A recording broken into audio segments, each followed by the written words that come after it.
Welcome back to Ajiya's voice over. இன்னைக்கு episode 14 தான் பார்க்க போகிறோம். லாஸ்ட் எபிசோடில் காசரை டாக்டர் ஃபரீத் அவங்களோட வீட்டுக்கு கொண்டு வந்திருப்பாங்க. அப்புறம் மாஹிட் வந்து செஹர் ஏன் அவனை பார்த்து பயப்பட்டா அப்படின்னு சொல்லிட்டு அதையே மனசில் போட்டுட்டு டாக்டர் ஃபரீதை பார்க்க வந்திருப்பாங்க. அப்போ டாக்டர் ஃபரீதும் என்னன்னு கேட்கும்போது, அந்த பொண்ணு ஏன் என்னை பார்த்து பயப்பட்டா அப்படின்னு கேட்கும்போது, என்ன பொண்ணு, என்ன ஆச்சு அப்படின்னு கேட்கும்போது மாஹித் சொல்கிறான், அவ வந்து எனக்கு கபாப் எடுத்துட்டு வந்தா. சரி, கபாப் தானே எடுத்துட்டு வந்தா, அதுக்கு என்ன அப்படின்னு கேட்கும்போது, என் அம்மா தான் அதை எனக்கு செஞ்சு தருவாங்க. என் அம்மாவை ரிலேட்டடா எது எனக்கு செஞ்சாலும் எனக்கு கோவம் தான் வரும், எனக்கு பிடிக்காது. அப்ப டாக்டர் ஃபரீத் நினைப்பாங்க, அப்ப இவனோட மென்டல் ஸ்ட்ரெஸ்ஸுக்கு காரணம் அவங்க அம்மா தான். என்னன்னு கேட்போன்னு அவன் பக்கத்துல போய் உட்காந்து கேட்குறான் என்ன அப்படின்னு. அப்ப மாஹித் வந்து ரொம்ப யோசிச்சு அந்த ஃப்ளாஷ்பேக்கு சொல்றாங்க. என் அம்மா வந்து மேல இருந்து கீழே குதிச்சுட்டாங்க என் கண் முன்னாடியே. அதுவும் என்கிட்ட பெர்மிஷன் கேட்டே, ஃப்ரீடம் கிடைக்கும், சந்தோஷம் இருக்கும் அப்படின்னு எல்லாம் சொல்லி என்கிட்ட பெர்மிஷன் கேட்டு குதிச்சுட்டாங்க. இன்னும் என் கண் முன்னாடி இருக்கு. அதனால என் அம்மாவை எனக்கு பிடிக்காது அப்படின்னு சொல்றான். அப்ப டாக்டர் ஃபரீத் வந்து மாஹிட சமாதானப்படுத்துறாங்க. மாஹித் சொல்றான், எந்த மெடிசனாலையும் யாராலையும் என்னை திருத்த முடியாது. எனக்கு வந்து எங்க அம்மாவை ரொம்ப பிடிக்காது அப்படின்னு சொன்னதும் டாக்டர் ஃபரீத் வந்து, சரி அந்த பொண்ணு என்ன பண்ணுச்சு, அந்த பொண்ணுகிட்ட நீ சாரி கேளு, அந்த பொண்ணு சரியாயிடும் அப்படின்னு சொல்றாங்க. மாஹிட் கேட்டுட்டு அப்படியே போயிடுறாங்க அங்க இருந்து. அப்ப அமால் வராங்க. அமால் வந்து லாஸ்ட் எபிசோட்ல என் ரூம்ல எப்படி காசர் படுக்கலாம் அப்படின்னு கேட்கறதுக்காக வராங்க. கேட்டு ஃபரீத் சொல்றாங்க, உன்னை விட பெரிய பெரிய பிரச்சனை மனுஷங்களுக்கு இருக்கு, நீ போ அப்படின்னு சொல்லி விட்டுறாங்க. மாஹிடும் அவன் செஞ்சது தப்பு அப்படின்னு உணர்ந்துட்டு யோசிச்சுட்டு இருக்கான் என்ன பண்ணலாம் அப்படின்னு. அடுத்த நாள் ஆகுது. செஹர் வந்து சமைச்சு வச்சுட்டு இருக்கா எல்லாத்தையும். சாஃபியா வந்து, இப்பதான் உனக்கு புத்தி வந்ததா, உங்க அம்மாவை அப்பவே அனுப்பி விட்டுருக்கணும், அப்ப நீ இதை மாதிரி நல்லா சமைச்சு போடுவ அப்படின்னு சாப்பிட ஆரம்பிச்சிட்டாங்க. ரொம்ப டேஸ்டா இருக்கு அப்படின்னு.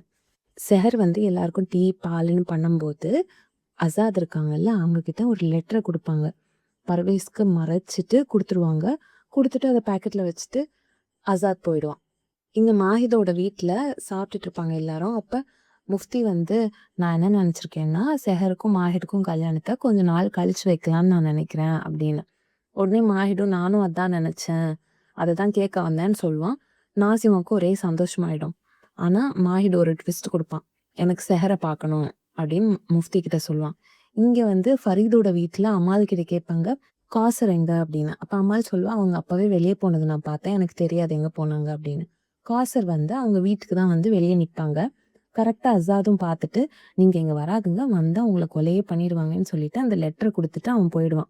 அந்த லெட்டர்ல செஹர் என்ன எழுதியிருப்பான்னா, அம்மா நம்ம 2 பேரும் தூரமா பிரிஞ்சிருந்ததே இல்லை, இப்பதான் இருந்திருக்கோம். எனக்கு ஒரு சைடு சேடா இருந்தாலும் இன்னொரு சைடு சந்தோஷமா இருக்கு. நீங்க இந்த ஜெயில இருந்து தப்பிச்சிட்டீங்க இல்ல, திரும்ப இங்க வரவே வராதுங்க, நீங்க ஃப்ரீ ஆகுங்க, நான் எப்படியாவது என்னோட கல்யாணத்தை பாத்துக்கிறேன் அப்படின்னு அவ லெட்டர் எழுதியிருப்பா. நீங்க வெளியே சந்தோஷமா இருக்கிறதுனால எனக்கு இங்க வந்து தெம்பு இருக்கும், நான் இங்க அப்பாவை எப்படியாவது ஃபேஸ் பண்ணிடுவேன் அப்படின்னு அவ லெட்டர் எழுதியிருக்கா. சாஃபியா நிறைய சாப்பிட்டுட்டு வயிறு வலிக்குது அப்படின்னுவாளா. அப்ப வந்து பர்வேஸ் வந்து, நான் உனக்கு சோடா பண்ணி தரேன்னு கிச்சனுக்கு போவாங்க. கிச்சனுக்கு போனா டஸ்ட்பின்ல வந்து நிறைய பேப்பரை எழுதி இருக்கும். அதை பர்வேஸ் பார்த்துட்டு அதை எடுத்துட்டு செஹர்கிட்ட, உனக்கு இன்னும் புத்தி வரலையா அப்படின்னு சொல்லிட்டு அவ வந்து நூலை வச்சு ஏதோ பண்ணிட்டு இருப்பா. அந்த ஊசியை வாங்கி அவளை குத்த ஆரம்பிச்சிருவான், உனக்கு இன்னும் புத்தி வரலையா அப்படின்னு. அப்பன்னு பார்த்து மாஹிட் வீட்டுக்கு வந்துருவாங்க. அதை சாஃபியா பார்த்துட்டு, பர்வேஸ் கிட்ட வந்திருக்காங்க போய் பாருங்க அப்படின்னு சொல்லுவா. மாஹித் கிட்ட, நீங்க எதுக்கு வந்திருக்கீங்க அப்படின்னு கேட்கும்போது, நீங்க சொல்லியிருந்தா நாங்களே வந்திருப்போம்ல அப்படின்னு பர்வேஸ் சொல்லும்போது, இல்ல இல்ல இப்பவே உங்களை கூட்டிட்டு போக வரேன்.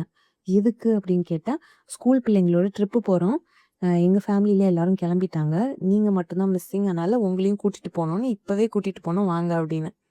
என்ன, செஹரோட அம்மா காணோம், அவங்களும் வருவாங்க தானே அப்படின்னு கேக்குறாங்க.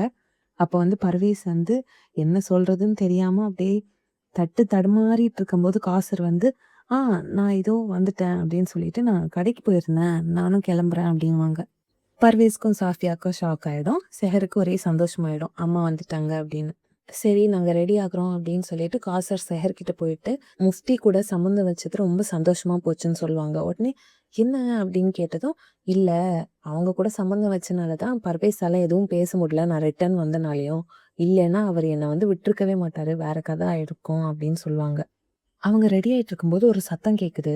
என்னன்னு வெளியில பார்த்தா ஃபரீத் வந்து போலீஸை கூட்டிட்டு வராங்க.